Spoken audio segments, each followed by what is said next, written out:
Many expats living in the UAE enjoy pleasure and success. But what about freedom? The UAE state security kidnapped 10 expat Libyan businessmen in August 2014. This included Americans and Canadians of Libyan origin. They were kidnapped from homes or while on vacation, some ambushed on the highway, all by plainclothed UAE state security agents without warrants. For months, their families did not know where they had gone. UAE officials denied knowledge of their whereabouts. Amnesty and Human Rights Watch investigated, calling the UAE's actions enforced disappearance.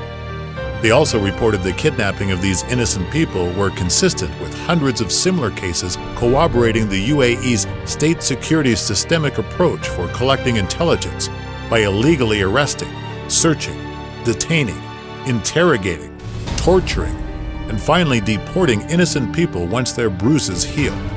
For the first 4 months, the victims were held incommunicado in solitary confinement, blindfolded and hidden from the world. Then 4 of the victims, including a Canadian and American, were released and deported.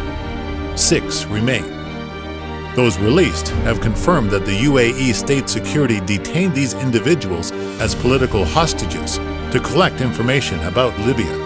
All 10 had been in a secret prison under the Abu Dhabi airbase, interrogated with no access to lawyers, subjected to systematic and brutal torture, and all of their basic human rights violated.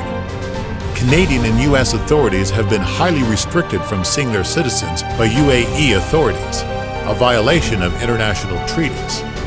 The victims' medical conditions have deteriorated. Following months of silence without an end in sight, families submitted an urgent complaint to the United Nations, who began an investigation in July of 2015. Later that year, the torture endured came to light. Beating, the boxing ring, being eaten alive by insects, phalangia, freezing and waterboarding, hanging from the ceiling, electrocution, and over 30 other methods. With intensifying exposure of this human rights crisis lurking, the UAE state security hastily fabricated charges, coerced confessions from the victims, and filed for prosecution.